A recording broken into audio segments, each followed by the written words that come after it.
Not all bars are the same. This is a Harlem bar. It's about a year old and it's causing the kite to backstall.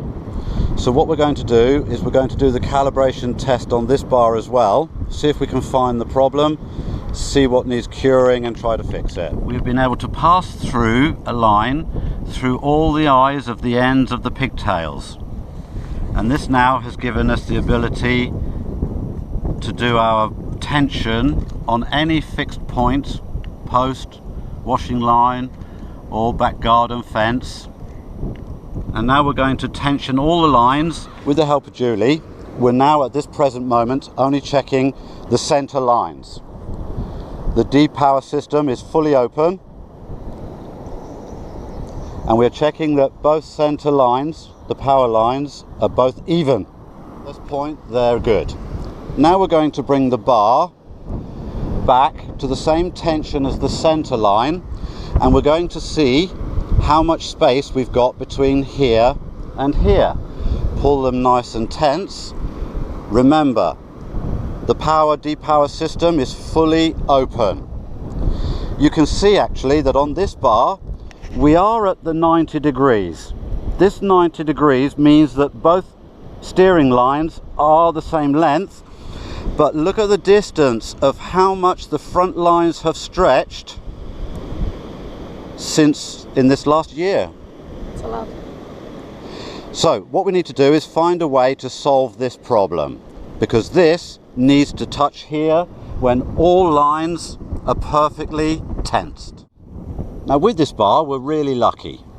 If you buy a bar that's new, it comes with a bag. In the bag will come with some small pieces that the manufacturers know that you're going to need over time. You'll see here that included in the small pieces are pigtails, and the pigtails are much longer than the original one. So they've assumed that over time the lines will stretch. Because we know that the front two lines have stretched quite a lot, we need to replace the steering lines on the outside with the equivalent colours of the bits that were supplied by the company. So we're going to swap these over now, and we're going to again run the calibration test. The pigtails are removed by loosening this figure 8 where the main line joins to the pigtail. And as Julie separates the two, you'll see that one just slides over the other. It means that when we put the new ones on, we will do the exact reverse motion. For the reverse of putting it back on, you put the main line through the loop, then put the end of the red inside the circular part of the main line, slide it down, and then pull tight. That is a figure 8 knot. They've all been added. You'll see that the new ones are much longer than the originals. That's because we're lengthening the steering lines to compensate for the stretch on the power lines. We've tied it up as like we did before, and now let's go and see the bar. We've got the front lines stretched out nicely. We're going to take the bar, bring the bar back and see how much distance now that we've got in between here. You can see that with the hands each holding one piece, we've got about 2 centimeters. But if 2 hands are put on the bar and enough tension pulled on it, all the lines remain even and the bar is more or less perfect on that point. Somebody never did a good knot. Okay, so actually this bar now is calibrated to perfection. Remember, this has to be fully open while running this test. Now we're at the cleaning stage. We have a bucket of clean water, just water. And now we're going to unreel the bar and feed the line into the bucket in a clockward or anti-clockward motion. If the line is in the bucket and you've come to the last piece, as you're unwinding the last piece, you need to know and remember which one you started first. If you see, it's the blue one that went over the top of the black first, joined the black, and went around. Hold that there, and you see that the lines are nice and even. If you do it the other way round, have a look at what happens. If you take the black first and pass it over the blue, now when you hold your lines, you can see that one line is more longer than the other. This will cause you a disturbance later on when you're trying to wrap all these lines back onto your bar. So we were going to start with the blue. Yes? Yes. Blue over the black. One thing we've noticed is one of the arms on the steering side is starting to crack open. We're possibly going to do a glue session on that as to how to glue that back again. We're going to wash it out and dry it, make sure that it's all clean, ready for glue. Now we've left it for 10 minutes.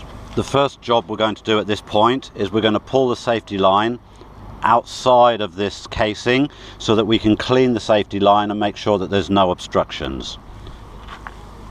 What we're going to be doing is passing this knot through the inside of here, so we're going to pull it about 1 meter.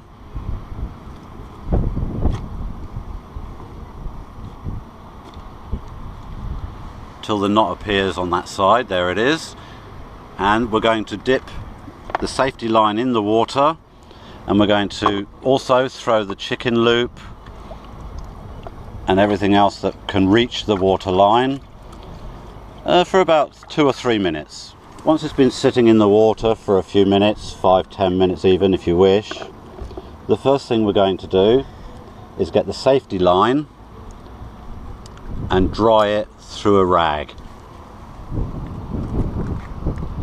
We're going to run it through a couple of times. We only need to go from the knot.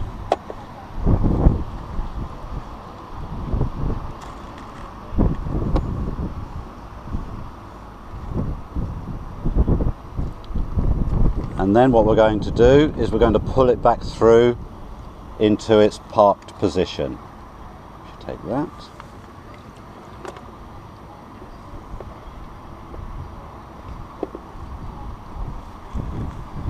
Pull on it a little. There we go. And pull again. Pull. There we go. That now is back in its position. I'm going to drop the rest of those lines back in.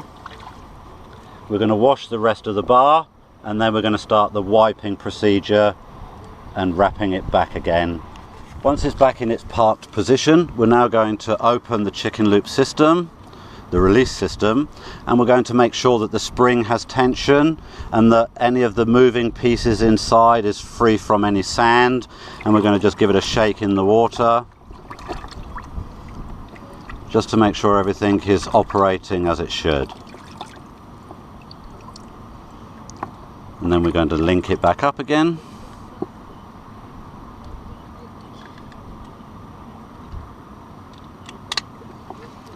And that's done. We can just rest that on the side of there.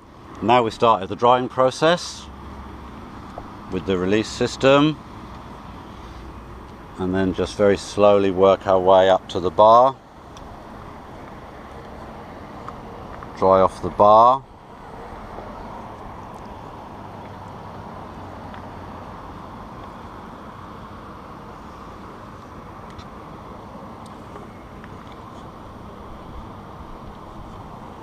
The depower system, this one's drying really well.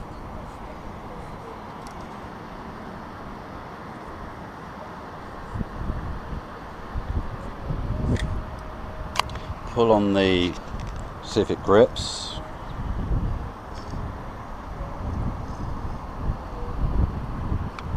Yeah, that seems in good enough condition. Yeah, better than before.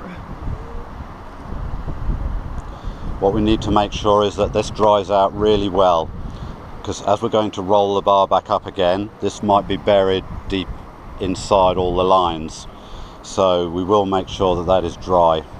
This bar actually also comes with a replacement spare part for that depower system, which is also very good, because it's only a simple case of taking it off from here, passing it through, and taking it off from the knot inside here. It's very simple to replace.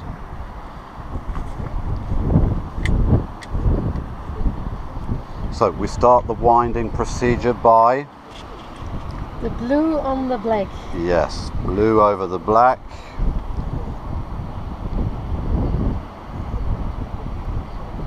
Now once you get to this point, you'll need to use your thumb on the line to hold the line. Tuck these 4 lines under your thumb. That's it. Grab your cloth. And now you'll start wiping the lines down about 1 meter at a time.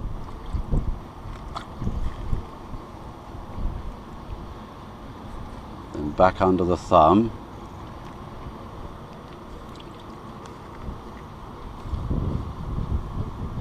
Wipe them twice if you can. That's better. And then wrap up again. And just keep doing this process till you've got through all of your line. Now we've cleaned the bar up and it's dried out really well. On inspection of this steering line rubber, we've cleaned it. What we're going to do is just use a contact glue, spread the glue on both surfaces, leave it for about 5 minutes and close it together, and then tape it up so that the tape will just hold it in place for 24 hours. I'm using a toothpick to spread the glue on both surfaces. Get right down into the base of the crack.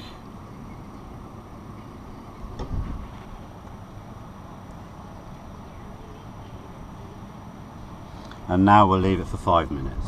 Now we have closed the 2 halves together, we're going to get some tape.